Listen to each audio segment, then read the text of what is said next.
don't know, can you see both my screens or?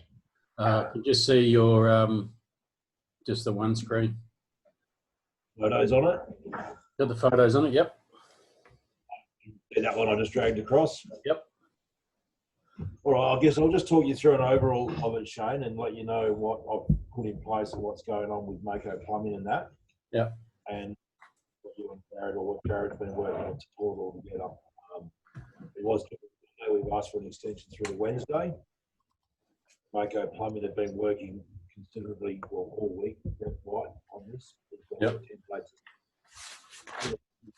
So he's got all the problems and stuff too. So although you haven't seen much, mate, there's been a fair bit going on in the background. So all you're looking at there with that CLA potable water net upgrade is the list of priorities. So the power station, the 10 kp, CLA and CLB tug pens, and the water supply and the card. So they've just made it very clear to only, say what you can achieve in the time frame they're allowing. So you've got that one. Then you've got this one here, which is the full scope of works. Yeah. There's been changes to that, but you've got that document to sort of refer back to each section, and in that scope of work, it's got the valves and the takeoffs and the size of pipes and everything that's required. And then we've got this spreadsheet here as well, and that has got that's got the breakdown, obviously, which you guys have to populate across. So Jared's going to take.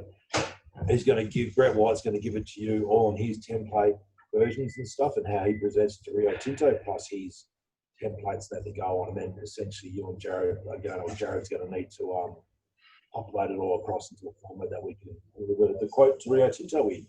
Yeah. So all of that, preliminaries, and then all the breakdown stuff and that. So we identified exactly what, I see the list that you sent through previously, but Mako, what are Mako actually going to supply us as far as in that breakdown?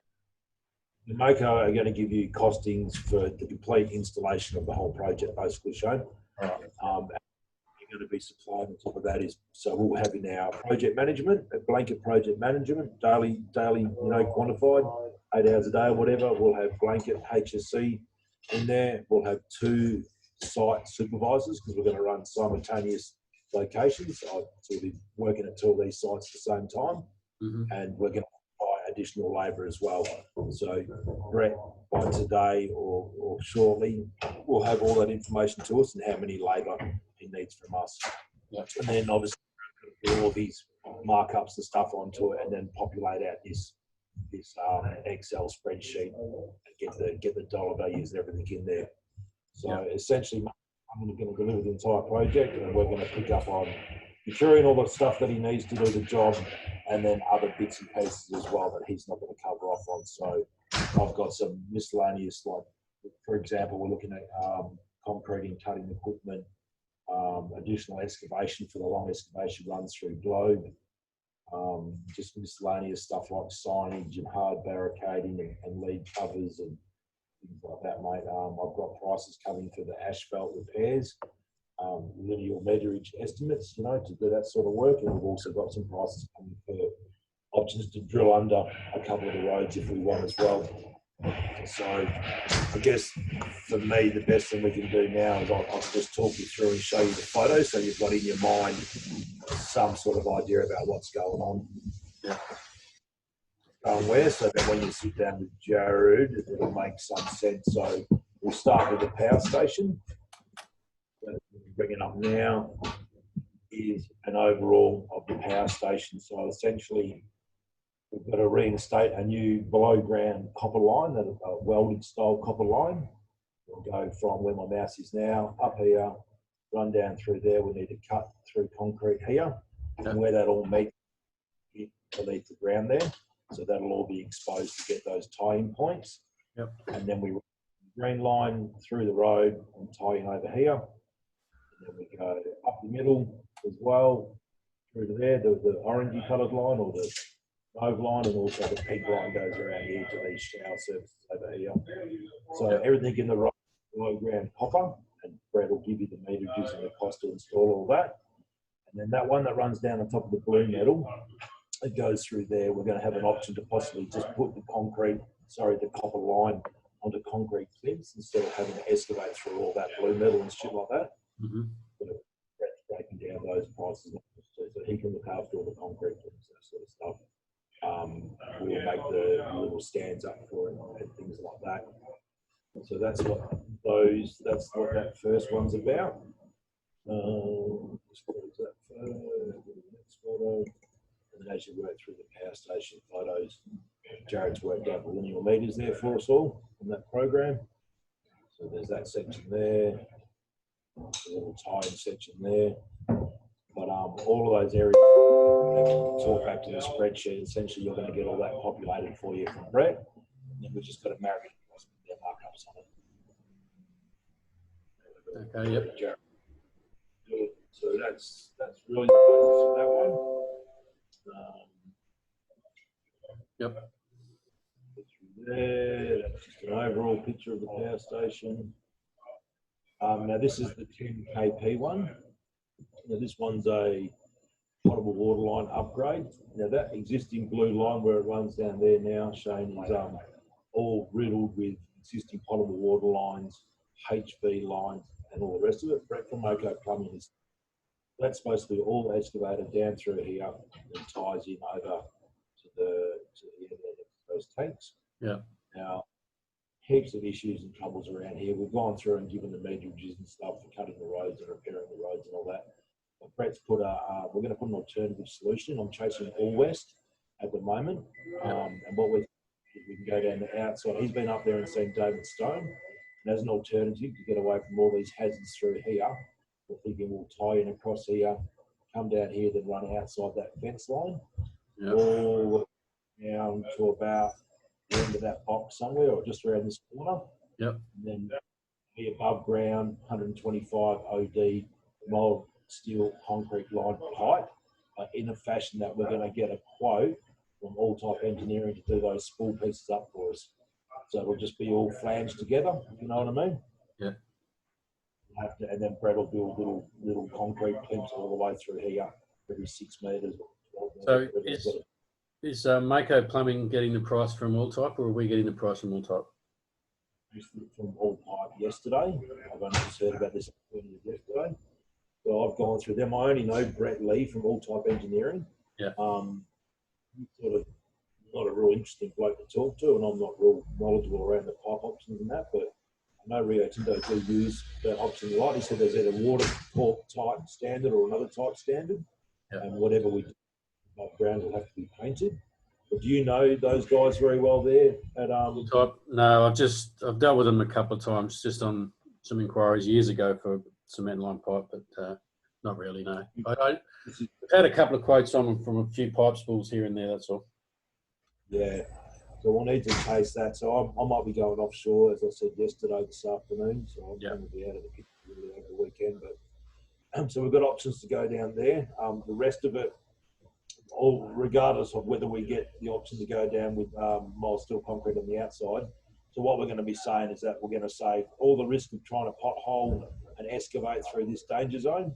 Yeah. And take it outside and just do a bloody easy run all the way down there, and then from the bottom here. Then we'll have to go up under this road or through that road in poly pipe, which is what they wanted to tie over here. So that's sort of an overall from that one. And then there's just more pictures. I sent an email to All Type yesterday and I copied you in. Yeah. I just had some other Google imaging showing the alternative route that we wanted to place. Yeah. Rightio. Now this is the last one on the list, but I'll just go through it in the order the photos are coming up. This is called the Cape Lambert Car Dumper 1. Now up the top there, it's there's a valve for us to tie into. This one's HDPE. I think it's 150. I'll have to check the scope, but that goes up the side of the hill there, and then again it goes above ground all the way down here, around here, and then down through here and across this way. It ties into a big valve arrangement over here. That's probably the last priority for them. Yeah. Probably straightforward one, mate. There's no excavation or anything there. We're just going to come down again and just put all on concrete plinths and just fuse and weld it all together and glue the pipeline all the way down here and across. So, well, we're not. Again, Mako Plumbing have got 2 teams dedicated to this project if we're successful. So we'll have the supervisation and all the reporting to Rio Tinto on that, and the document control and all that sort of shit all the way through. Mako Plumbing have done work for Rio before. Heaps of it, mate. He's been here for 15 years, and the scope has basically been written for him. So the story behind Mako Plumbing is about 4 years ago. He was flying along with his own MSA and all the rest of it, and they had a change to their procurement preferences. And a bloke that runs all-round plumbing, the owner of that, Gavin, he got given the one only MSA for potable water because he was a blackfellow company. Yeah. And Brett's been busy doing other work. So Brett's been doing bits and pieces for under other vendors. He's got about a dozen permanent staff, and he's done all of these scopes before over the last dozen or more years. But he hasn't been able to bankroll it, and he hasn't wanted to put himself out financially. I'm just trying to work out why he wasn't doing this direct himself. That's all. That's all it was. All it was to him, mate. He made a business decision that he wasn't going to play with Rio Tinto because he couldn't bankroll bigger jobs. Yeah. And he's just been doing different pieces before, but he said he's happy to ramp up again and start delivering this work. Basically, Rio Tinto have been hounding him, saying that all our plumbing can't look after it all by themselves. Can you get back going and can you put your vendor number back on? And that's where we came in the picture and spoke to Jared about, and he'd be happy to bankroll it, and manage it, and take up the lead on the projects under our vendor number, and we use Mako Plumbing as our. Do you have any idea on who else we're competing against? Yeah, mate. So all round plumbing are in it. That's that Gavin guy that I've from as well. Tristan in it. Now Jared upset Mako Plumbing or Brett White by talking to Tristan and other plumbers and stuff while we were on site, and he got straight back to Brett, and Brett rang me up and said, "What the fuck, Rob? I thought we're working together." And I said, "Yes, we are." And he said, "Well, why the fuck is Jared telling all the other plumbers in town that he's going to work with everyone?" Anyway, I've smoothed that over. Jared's been and had a meeting with him now and sat down with him, and Brett's confident he's got the capability to deliver the project in his own right. Yeah. And it just gets too messy if you have subcontractors under subcontractors. Yeah, that's right. So that's that one. All right. So that's we've looked at the power station. We've looked at 10 kPa, which are the two first priorities, and that third priority there is CLA and CLB tug pens. Now this pink line here shown is a 250 millimeter HDPE line that needs to be married in here, and then trenched and dug all the way through here. Now Jared may call, and Brett's talking to Globe Construction and stuff and that, they may call on getting additional escalators in to help do this, and just like get the meterage runs and trenching up and going if we're starting to have to sort of bloody parallel these jobs at the end. But essentially, that pink line is a delivery line that comes down, and that services 3 components of work. And the one on the left is the CLB, Cape Lambert B tug pens. The green line is Cape Lambert tug pens, and the blue line is a supply line up to Europe there at Cape Lambert B, I believe it is. Yep. So again, Brad will have all this costings in place for us. And then when you go to this yellow line here,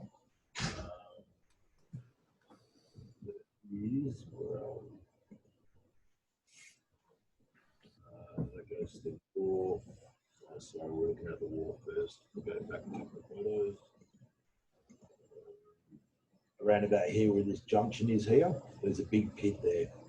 So we don't have to do any work in pits. We just be flanging into the outside of the existing pits.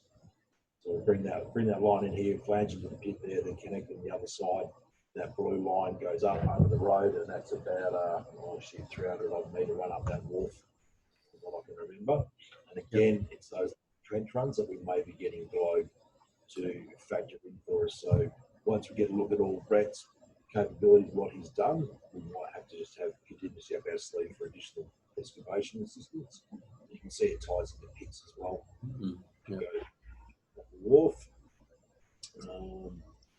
It's a big job. It is a big job, mate. And then we go through the road here. 4 million, I reckon. Yeah, it'll be 3 to 4 million, mate. Yeah. 4 million.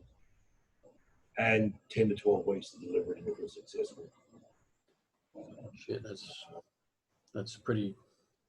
Yeah, they're up. Every everyone's up against it. They're trying to spend their fucking budgets as they do, mate. Yeah.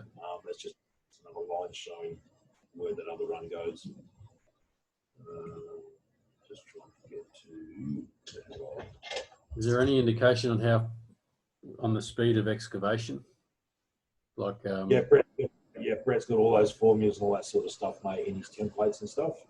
He's done it all before, and he's got those formulas to apply to all that. So you're pretty much going to have, from my understanding from Brett, he's been working on it for a week, you're pretty much going to be pre-populating most of that for us, mate. And it'll just be a matter of us throwing our commissions on it and then building into the cost for the project management, the supervisation, additional labour, miscellaneous bloody traffic control and stuff like that, you know, and the asphalt repairs at the end. So that yellow line there, we go under there. So there's another alternative solution, and that's why we've asked for an extension in it. So you can imagine trying to excavate through here, mate. And so what Brett has identified is that all this area here used to be a beach. So you can see what that groin has been made of. Basically, this whole area is full of that same sort of shit. Yeah. So he reckons it's all with danger trying to excavate all through here and across here. So we're putting another alternative solution in here to go under that road, then come out and again go all the way down here with mold steel concrete line above ground on concrete pits, and which we're getting all made up in spools and just bolt together. And then go under this road, come back out, bolt together all the way along here to our tie-ins up here. Okay. And Brett's talked to Rio Tinto about that and said, look, the extra cost of the mold steel concrete line pipe will be outweighed by delays in civil costs to try and fucking pothole and or excavate through these runs. Yeah. So that's that one. And then now this is the one going over to CLA wharfs. Now, Brett has put an alternative in here too to possibly go down this way and then go across here once through here somewhere. And then again, instead of having to excavate all through here, he's going to propose that we go concrete plinths and run down here in copper pipe above Brio. When you say copper pipe, you're talking about copper nickel? Whatever the standard is, mate. I'm not sure. I'd only be guessing, but yeah, it's approved. Whatever's approved by Rio Tinto, yeah. Same style that they put into the power plant. So I think when it goes above ground, it's just got to be wrapped as well or something. Brett's given the costings and all that for that as well. Yep. Come across here, and there's another couple of alternatives. I think I've sent you the emails, but if I haven't, I'll send it again. Now, the only thing that's not shown here, and that Brett's going to mark up, is that this pit here used to that's the old potable water supply, and they used to service a fire hydrant, which is around here somewhere. Yeah. So we also go across here and pick up that fire hydrant with this potable water supply here. So that I've asked for a confirmation of where that route is from Rio Tinto. They haven't got back to me yet. But that's the only thing that's not marked up, is the fact that we need to probably go under here again somewhere and pick up a fire hydrant over there. So what else have we got? It's an overall picture. I think Jared's just gone and done a lot of extra work about other work that's been done just to figure out existing services that are in there and where all the potable water comes from.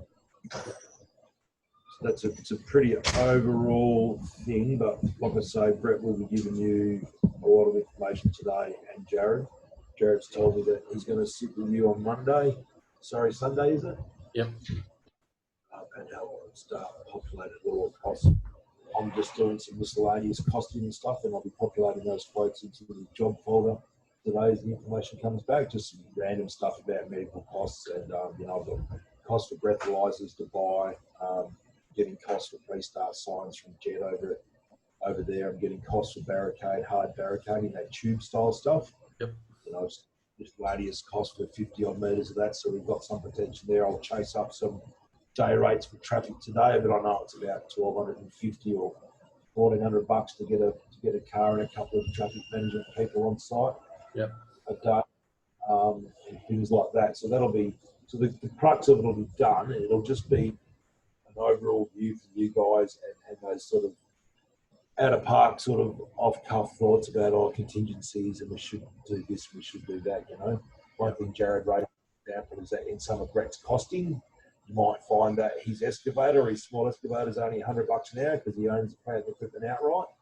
So Jared said he'll probably build some contingency into that and go, well, hang on, worst case scenario, if that breaks down and we have to go and hire an excavator, what's that going to cost us, you know? Yeah, you'll need to have that in there, that's for sure. Yeah, so that's the sort of work you and Jared are going to have to do, is like build the overall quote with all Brett's input. Yeah. Think about that. Think about those contingencies for flights if we need to get people up, accommodation if we need to get people up. You know, I've got quotes in there for utes, Prados, high aces, and small gang trucks and stuff as well. What else? GPS. Wanding. I've made some inquiries about services wanding and stuff. Rio Tinto have stated they'll do all they can with their in-house capability to locate existing services. But Brett will have dedicated potholing gear on stand as well. And I've been told that the wanding method doesn't work up there and amongst all the rock and that anyway. Yeah. Much What about pressure testing and stuff like that? Is there any requirements once the lines are in? Brett's got all that capability, mate. He's got chlorination capability of the potable water lines and stuff like that. And then the other main thing that Jared's got to work on is the methodology and the Gantt chart to show the execution of work. You know? But again, that'll be supplied by Brett. It'll be pretty much we get up there, we move to site. One team will start at the power station, one team will start at the 10 kPa. Once they're smashed out, both teams will go down and start doing the feed lines and stuff to the tug pens and up the wharf and stuff, and the car dump will just be like in the back end if we get time to finish that one out. So that's a long line, that one. That's not ours, mate. That's, like I said, Jared's just gone through and just marked up on his program. Yep. Ours are only we saw previously, yeah. Yeah, no worries. This is us from here, basically. Yeah. Yep. A feed line that comes across to here, and we branch off and go up through here to service these two tug pens up here. We come off this line somewhere, pick up here and go up. Yeah. So, one in between, yeah. Yeah, so there is a lot there, mate. I haven't been able to really get you anything involved in it because it's all pending on the work Brett's done. But yeah, no, that's all right. Me and Jared will put together on Sunday. That's no worries. Yeah, Brett's pretty switched on, mate. And yeah, so we're hearing. Well, Brett's hearing from Dave Stone, the lead on this job. That it's pretty much been a scope for him, you know. Yeah. Cool. Yeah, it'll be a good one, and it's one of those jobs. We just make sure we put all our markups on, applied all to Brett's delivery works, make sure we're well and truly over the top, more than covered for also survey too. So Mark Robotham from Survey Logic, he'll be coming back to us today with a breakdown for survey for listing. You know, they go in and do their first drawings and do their services off takes and their off takes for the project lines. Then he'll give us all the as-built drawings after we finish the work as well. Yep. So I've got quotes coming for that too, mate. That's good. Yeah, it's pretty, like I say, I can't give you much technical sort of shit on it because it's all going to come from Brett. But I can say with confidence that he's been working on it, mate, and by the time you see the dollars and cents of it, it'll be broken down into all the materials, all the flanges, all the pipes, that sort of stuff. The only one that he's put on us to chase is all type engineering. And I gave them an email yesterday that I copied you in, and I asked him this morning if he could elevate it to his boss. That was just with very rough meterages for him, and I've told him that, you know, can we have a meterage estimate for creating spools to cover this sort of meterages in a suitable product, and including surface treatment or wrapping or whatever's got to be done for it to go above ground. Yeah. If we're successful on the job, we'll come back to them with, you know, survey pending as-built drawing information, so they know exactly how many elbows they've got to supply us, how many, you know, bends, 45s, 90-degree elbow turns, and how many spool pieces they've got to make up for us, you know? Yep. So if if they work with us, I'm sure. I think it's 6 metre pipe, isn't it? This stuff, or you might be able to get it in 9 metre pipe. But however we go, if it's 6 metre pipe, we can do up spools in 12 metre sections. You know. Yeah. Go at each end and just have it all trucked up. We're going to need a bit of lay down area for all this gear when it comes up. Yeah, and there is availability of that. I don't know exactly where they are, but Brett will be very aware about that as well. Very good. Well done. Bring the scope up when you can see this, if you have a bit of a read through the scope, or just roughly breaks it down into there you go. It breaks it down into what's that one? That's the power station, and then it breaks it down to tying locations, what the product is, all that sort of stuff. Mm-hmm. Shower, yeah. The scope's not too bad. And Brett's had all this information, obviously. So yeah. So yeah, it's a bit of a roll of dice on it, mate. But we're with one of the preferred plumbing companies. So as long as we approach it, like so far as we're only fucking doing it, it's worth their while. Yeah. And you know, if they don't like the price, well, so fucking be it too bad. Yeah, that's right. You price it to make money, not to keep them happy. No, that's dead right, mate. So, cool, but I'll be still plugging away, finding out some extra just miscellaneous costs today for the hard barricade. So you're away for the weekend. When are you back next week? Well, I'm not sure if I have to be, mate, but I've just explained to Jared that I need to start doing a bit of casual work on the weekends, and I've signed myself up with Barguans and Tam, where I used to drive boats and that before, you know. Yeah. So they contacted me yesterday and said, would I be available to go on a job from 3 o'clock today to Sunday? I haven't had confirmation. It might not even happen, you know. Yeah. If that job doesn't happen, I'll be available over the weekend. But if it does happen, I might be out of service for, I don't know, if they want me to get on a boat at 3 o'clock and not come back to Sunday, I can only imagine it's doing a delivery or a cargo run after somewhere, you know. Yeah, cool. But, yeah. All That's about it, though. Thanks for that, mate. Cool, but yeah, feel free to fire away any questions you might have. And yeah, Jared said he's a bit rusty on GANs. I don't know what you're like with GANs, but it'll be just running those projects parallel. Yeah, no worries. So you're proposing that they're going to have 2 teams running it parallel, yeah? Got 2 teams that'll run parallel, mate. So you'll essentially we'll have preliminaries, procurement, mobilisation, 2 teams running, power station, 10 kPa, dedicated supervisor plus additional labour at each It's just going to be day works. You weren't looking at any night shift works or anything? Considered night shifts yet. And that's where Jared sort of was thinking, and like Brett's explained to me, like with this sort of work, you can't throw more people at it doesn't make any fucking difference. You know what I mean? You only need so many people to do the joins. Yeah. You can only trench so fast, and whatever else you goes, you're not going to get a job done any faster by throwing 30 people at a fucking 10-man job. You know. Yeah. Potentially going into night shift, you might be able to do some additional works, but yeah. But Brett said to me, if we get the above ground alternative to 10 kPa, you know, he wants about a week at that site there, and about the same with the power station. And I guess collectively the 2 tug pens and the wharf are probably going to be about 4 or 5 weeks. You know, they've got the longer excavation ones and stuff. Yeah, cool. No, it's still. Go through the scope before Jared comes around on Sunday and make sure I'm up to date.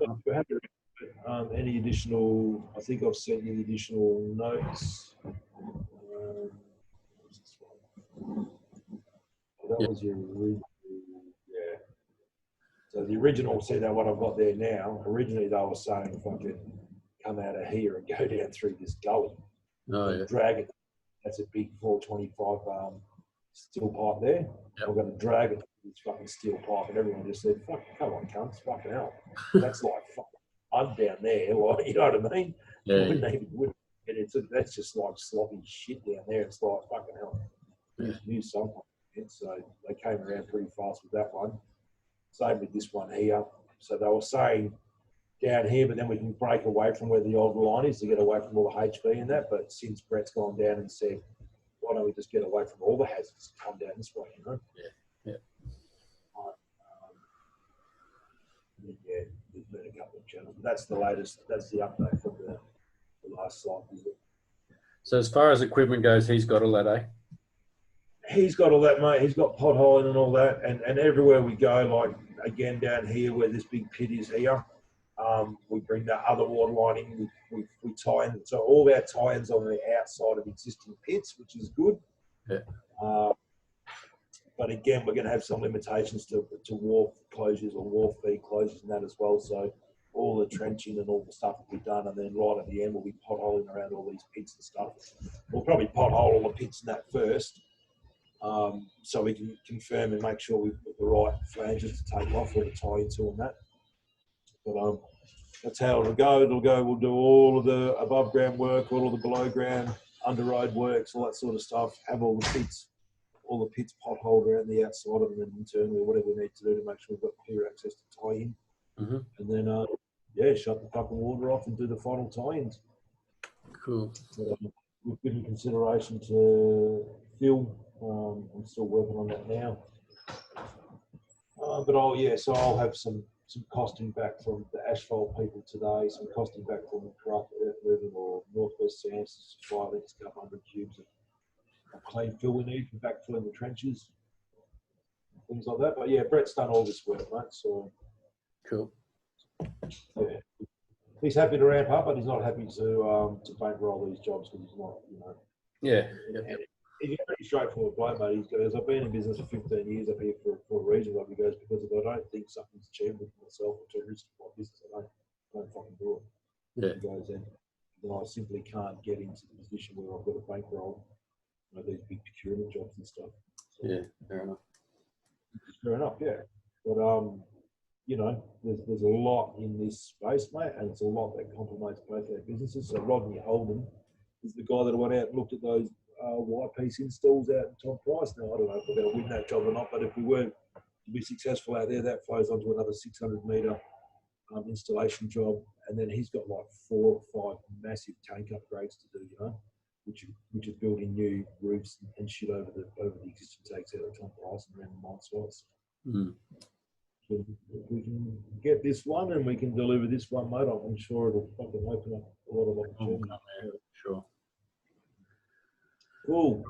Thanks, Rob. I did email the guy about the West Angeles shed. He said we're certainly not out of the picture on that one yet. It's still with Capital. Oh, yeah. Okay. So that one's still going in the background. I'm just trying to think anybody else that I might have chased up for works. I presume that one down at Onslow, and that I haven't given him an email for a while, but I presume that pipe stand one down there is probably been awarded by now. I'll chase that up. Might clean up a bit of that today and let you know where we're at. Yeah, no worries. Cool. All right. Thanks, mate. Okay, then. Thanks, Rob. I'll talk to you soon, mate. See you. Yeah.